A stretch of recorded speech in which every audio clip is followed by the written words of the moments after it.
kasi medyo mababawasan yung mga nagyoyosi, yung ganyan. Hindi po ako pabor doon sa dagdag buwis na kasi kawawa naman yung mga ng mga tabako, manggagawa sa pagdagdag ng buwis. Oo, pabor. Para kaunti na lang manigarilyo. Para wala masyado magpisyo. Kasi masakit sa ilong pag may mga uso sa kamoy ng alak eh. Hindi ako pabor sa pagtaas ng buwis ng sigarilyo kasi wala kaming ibang hanap buhay, ito lang. Mababawasan kami ng customer.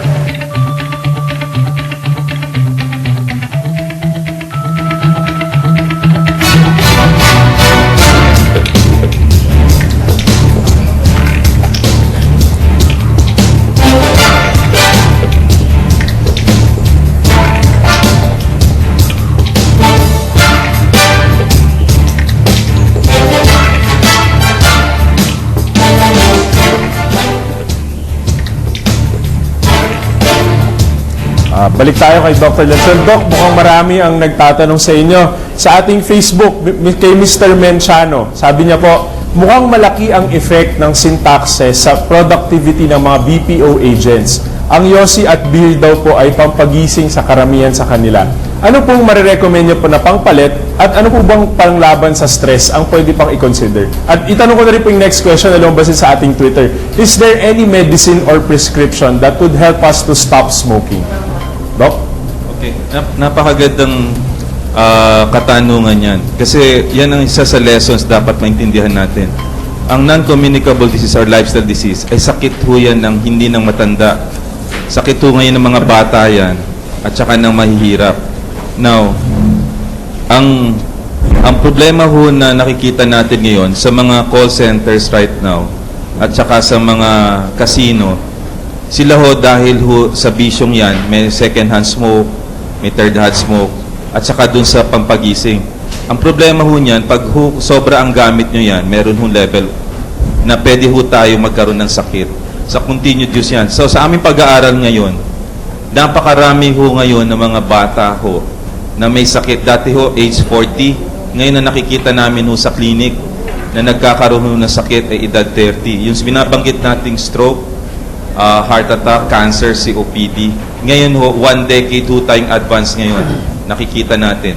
So, ang ibig ko sabihin, lifestyle disease ngayon with globalization, meron ho tayong mga technology employees na may problema nito. At ito po ay sinasabi ko po sa inyo ngayon na totoo po ito. Ngayon, tungkol sa gamot, meron ho mga gamot at ang pinakasikat ho dyan, yung ginamit ho ni President Obama nung ho siya inassault ng American Medical Association. Ang pangalan ho niya ay Varenicline or Champix na ginagamit ho ngayon. Effective ho siya, 85% titigil ho kayo sa paninigarilyo. Okay yan Maraming salamat, Doc. Puntahan naman natin si Jeffrey Limhoco mula sa studio audience. Meron po siyang katanungan. Jeffrey? Dangerous po ba ang biglang pagtigil ng mga nagyosi sa pagyosi? Okay, Dr. Limpin naman, tanungin natin. Yeah, Delikado daw ba? Hindi. Actually, yan ang pinakamagandang pwede ninyong gawin sa buhay ninyo kung gusto ninyong mabuhay pa ng mas matagal at hindi lang mabuhay ng matagal kung hindi ay maging maganda ang inyong buhay. Kasi kahit naman ikaw ay tumanda pero kung miserable ang buhay mo na siyang nagiging buhay ng mga pasyente namin na merong COPD, cancer, at saka atake o stroke, ay hindi nyo rin gugustuhin mabuhay pa na matagal eh. So, yung pagtigil, yun nga, biglaan ang gusto natin at yun ang pinakamagandang magagawa mo sa buhay mo. Pero nabanggit din, Cathy, di ba, ng mga smoker na kapag tumigil... Na-addiction nito eh. So, meron po bang withdrawal symptoms? Yes, definitely. Sinasabi nga natin na ang paninigarilyo ay isang addiction dahil ito ay may nicotine. At medyo mahihirapan talaga silang huminto, Kaya nga, sinasabi natin na dahil ang paninigarilyo ay isang addiction, hindi siya basta-basta pwedeng itigil. Hahanap-hanapin yan ng isang smoker.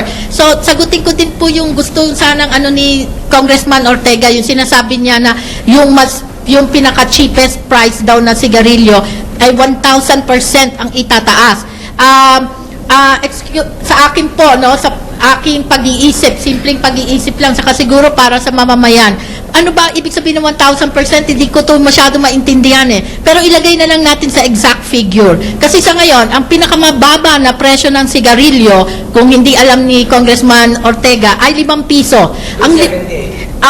Sige, si 278 ang tax po noon. Pero ang sigarilyo po ay 5 piso. Okay? 5 piso. Pag itaas ho ito sa pangalawang taon doon sa panukala na original ni Congressman Abaya, 30 pesos ang itataas. Yung 30 pesos, so yung 5 pesos magiging 35. Alam naman natin na ang pagbili ng sigarilyo ng mga kabataan, pati ng mahihirap, ay tingi-tingi, isa-isa. So ang presyo per stick magiging 150 lang. Doon pa lang sa 150, sasabihin ba nating mahihinto lahat yung mga nagsisigarilyo? Hindi, kayang-kaya. Ilagay natin doon sa pinaka-popular na yung pinaka-mabentang sigarilyo. Ang halaga, 8 hanggang 10 piso. Ilagay ko na sa 10 piso. Pag dinagdagan mo ng 30 pesos, 40 pesos. Ang per stick, 2 piso. Ang mga mahihirap, kaya pa rin yung 2 piso. In short, ang sinasabi natin, yung addiction at saka yung presyo na kailangan natin, kailangan mas maging effective para matulungan natin ang mga mamamayang Pilipino, lalong-lalo na ang kabataan at ang mga hihirap na hindi na sila magsigarilyo. Okay, Congressman, gusto mo sagutin?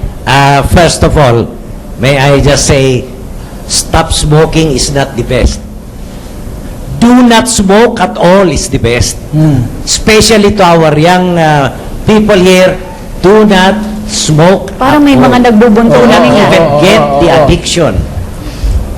I am not in favor of smoking. I have been smoking for 56 years. None of my children smoke. Good for you, sir. Yes. Oo, magaling na advocate po kayo, sir, at magaling No one smokes in the family. That's good. Oo. Except me. Pero gusto ko itanong sa ating kay Mr. Ernest Leong, sir. Napakaganda nung nabanggit ni Congressman Ortega kanina. We have existing laws prohibiting the youth from buying cigarettes. We have existing laws prohibiting the sale of cigarettes in certain places. Hindi ba daw pwedeng yun na lang ipatupad ng mas maganda, huwag na lang bisa ng mas mataas dahil magsasuffer naman yung ating farmers. Pakipaliwanag po. No, excuse me. That's not correct. I did not say tax the same. You double all the present tax being imposed. Then you double the gross. Yes, sir. Just to put things in their proper factuals.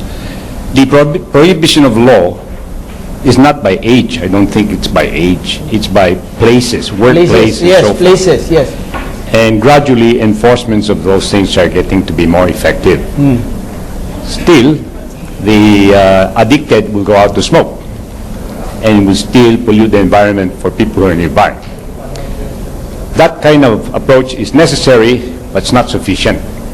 So you come to the approach of pricing, because I'm glad the children of Congressman Ortega don't smoke.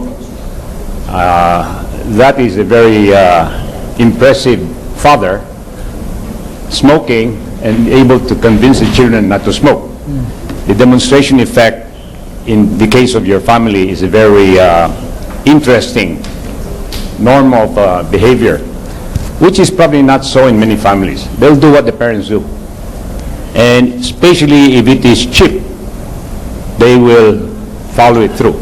That's why you have to reinforce something which even our good congressman knows is bad, and he's happy his family is not smoking. And that happiness over children not smoking should not be the aspiration for our nation.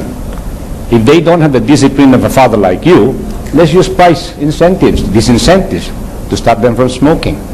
Okay. Seglang, napag-usapan niyo po yung pag-ban ng cigarettes sa area. Yes. Sorry, Mark. Yeah. So, may tinatanong kasi ito, follow-up question mula kay Mio sa Twitter. What is the sales volume of cigarettes in areas where smoking is absolutely banned? Would you Like, for example, Davao City, ano po? And Albay. And Albay, o ano po bang, meron po ba tayong mga datos nun coming from BIR?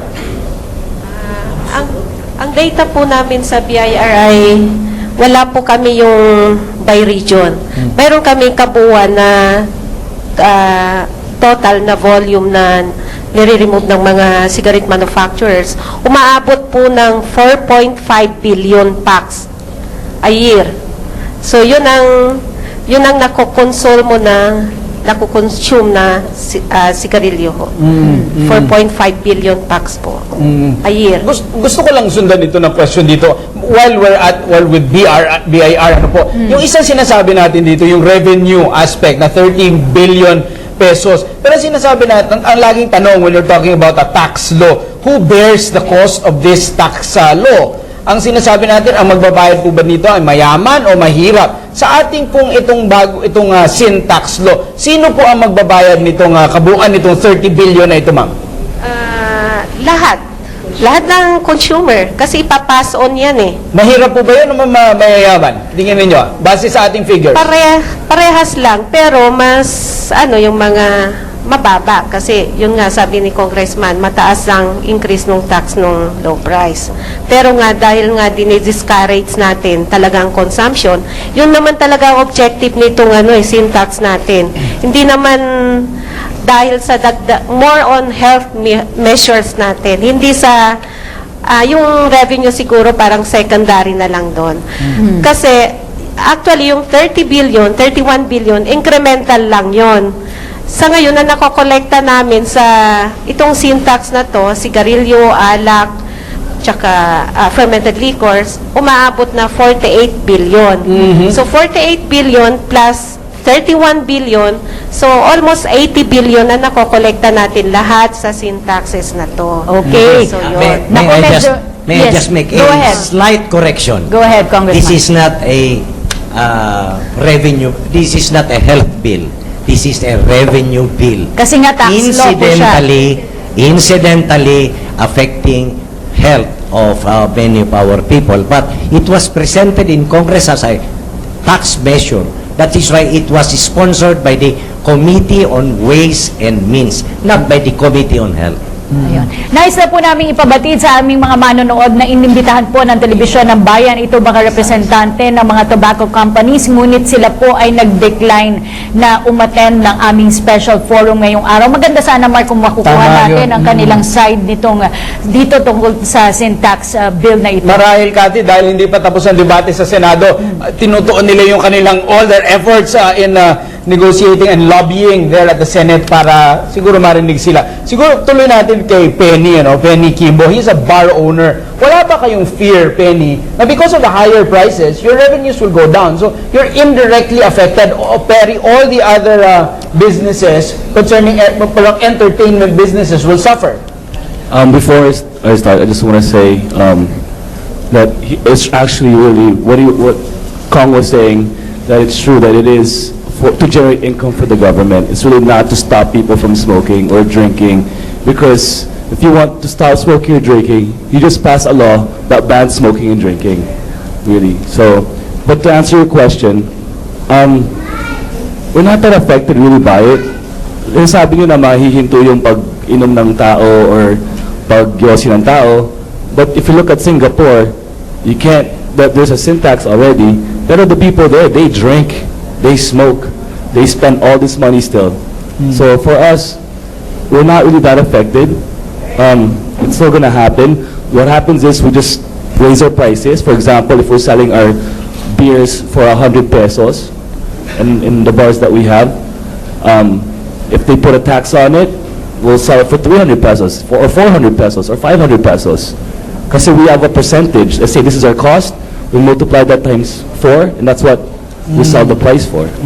Ganito rin ba ang pananaw ng ibang mga kakilala mo na, like yung mga partners mo at yung ibang mga kakilala mo negosyante na apektado nitong bill na ito? Yes, we talk about it. Excuse me if I don't talk in Tagalog. Magta-Taglish ako, pero I'll try my best to explain myself. Okay. We talk about it, and we discuss that it just gives us a reason for us to increase our prices. That's all it is. If all of a sudden we raise our prices, why? Why'd you raise your price? Oh, sin tax, eh. So we raise our prices. So we talk about it, it's okay. We all know that it will stop people from for a little bit, or slow things down for a little bit, but like what the doctors are saying, it is an addiction, and people will still do it. Okay. Gio? Mark, Cathy, may katanungan si Hazel Borja mula sa CEU. Hazel? Good afternoon po. Please pardon me, sir. I just want to ask, dun po tungkol sa sinabi nyo na marami pong farmers na maapektuhan kung tatanggalin po yung, kung mapapatupad po yung sin tax bill. Gusto ko lang pong itanong yung nasa isip ko, bakit po hindi na lang po natin palitan ng pagtatanim ng palay kaysa po Tabako? Opo, tabako. Hindi ko naman po sinasabi na biglaang tanggalin yung taniman ng tabako. Each is palitan ng pagtatanim ng palay na yun naman talaga yung pinakakailangan ng Ang sinasabi ba natin, mag-syntax tayo, pero sabihan natin si Congressman Ortega at mga taga-Ilocos, magtanim na lang tayo ng palay. Kung yun po yung Koko, pakisagot po. Sagutin ko yan. Congratulations, I agree with you. Dapat ipahin na lang namin ng tanim. Kaya lang, ang hinihingi namin sa Norte, huwag naman biglang patayin ang industriya. Gawin natin slow by slow. Kaya ang escalation ng syntax, gawin natin 100% every year for the next 10 years. By that time, we would have adjusted our cropping, our planting there. First of all, dapat ang Department of Agriculture pag-aralan na ang klima, ang soil, ang lahat ng bagay, parte ng Ilocos region, anong magandang ipalit namin sa tabako. Diba? Nang ganon, kung papalitan mo lang ng maski anong tanim, the farmer will earn enough for his meals, but he will not earn enough to send his children to school. Okay. What we would like is an alternative crop that is, if not equal, at least not far from that of tobacco. May katanungan naman po tayo mula kay Crizia Yap. Tawagan si Crizia. Good afternoon po. Tatanong ko lang po kung dangerous po ba sa health ng mga tao yung paggamit ng electric cigarettes? Mr. Roda na lang. Mr. Roda mula sa DOH.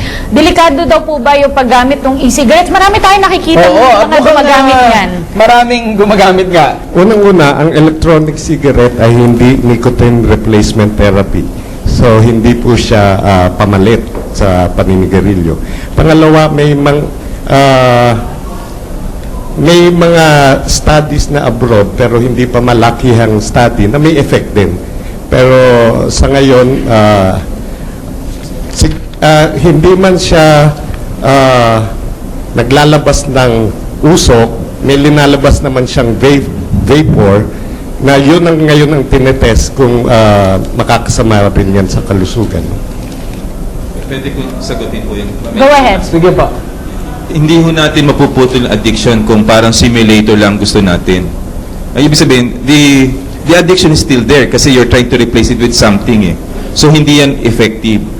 So, in large-scale studies din abroad, pag gumamit ka niyan, hindi effective. Pangalawa, may mga other things na pwedeng mangyari. Pwede kang masabugan sa mukha, meron ako mga studies na nakikita na susunog yung bahay because of this. So, in essence, ang electronic cigarette, hindi siya effective. Tigil mo na lang, ba't magta-transition ka pa from a simulator na wala rin namang effect in the first place? Gusto ko matanong kay Mr. Leong, ito pong, pag nangyari po itong batas na ito, ay magiging mas mahal po ang presyo ng mga local cigarettes dito sa mga imported or magiging kapantay, depende po sa brand. Hindi po ba papatayin nito yung lokal na industriya ng tabako dahil halos kapresyo na, edi konti na lang, dun ka na sa imported? Hindi naman. Even if you were to have a single syntax, a single tax across the board, the local cigarettes are still lower. So when you put in, let's say, a 15% per on a lower brand vis-a-vis higher brand, the price will still differentiate. Now, apropos the point made by the good congressman that this is a revenue measure, indeed it is a revenue measure, but he also knows that governments must think broader. We cannot only look at one dimension of things. He has to look at, in fact, he even brought in agriculture, which is right. we should look at many other positive alternatives to sort of help address this issue. But let me address another point raised by one of the participants here concerning stress. Working in call centers, stress points. No? Is cigarettes and alcohol the only relief? I'll submit not so, because I know of a number of centers which have exercise rooms and so forth. So it's not the only way to relax yourself. In fact, you can probably get to know each other better and have greater fun joking with each other. Right. Okay, speaking of higher prices for cigarettes, gusto ko itanong sa ating mga taga-gobyerno, BIR in particular, dahil sila nag-iisip ng revenue. Won't this even give an incentive for yung ating mga smugglers na mag-smuggle ng mga sigarilyo dahil nga mataas, so talagang mapipilitan silang mag-smuggle dahil mas maganda-ganda yung kita. Okay, si Mr. Item, tanongin natin.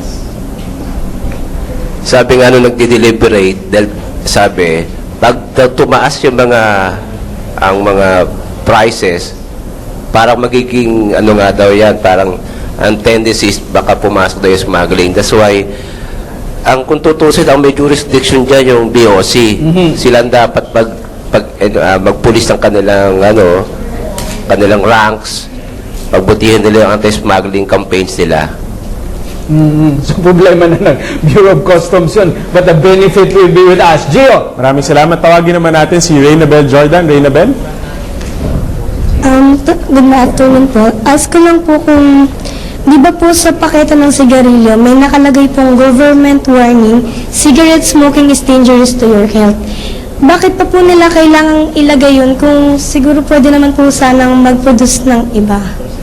Sa mga taga-DOH po. Okay, Yun ay health warning, pero text health warning. Ang problem, ang pinaka-objective ng paglalagay ng health warning ay para mabigyan ng impormasyon ng mga taong magninigarilyo kung ano yung mga makukuha niyang epekto sa sigarilyo. Ang problem dun sa text health warning, hindi mo masyadong maintindihan gaano kalaki ba yung mga problema o ano ba ang mga danger na ito. So, actually, ang sinusulong sana namin ay mailagay ang mga litrato ng mga sakit na makukuha. Kasi ito yung napakitang more effective kesa doon sa text. Unfortunately, ito po ay palaging nahaharang din sa Kongreso. Kaya yung sinasabi nga, binabanggit ni Congressman Ortega kanina, na hindi lang daw tax ang measure na dapat gawin para mapigilan natin ang paninigarilyo ng mga tao. Tama yon, no? Tama po kayo, Congressman. Yun nga lang, ang tax po kasi isa sa pinaka-effective na pamamaraan para matulungan natin, maproteksyonan natin ang mga Pilipino. Pero yung mga ibang measure, katulad ng health warning, ang problem nga namin dito, yung picture hanggang ngayon, hindi pa nga natin maipalagay at talagang tinututulan ng mga kumpanya ng tabako. As to education naman, ay sa mga pananaliksik, sa Cochrane study, pinapakita na education alone will not be effective. Kailangan po ay iba't ibang pamamaraan ang kailangang implement natin. So, yung taxation, smoking ban, ito yung mga kailangan natin. Maraming salamat. Pero Kati, kagaya din ito ng RH Bill, hindi pa ito tapos. Tuloy-tuloy pa ang debate, kaya po meron tayong special forum dahil nais nating maintindihan. Siguro kung nanonood din yung ating mga senador, they can get some arguments here as we discuss. Oo, kaya magbabalik pa po ang PTV Special Forum.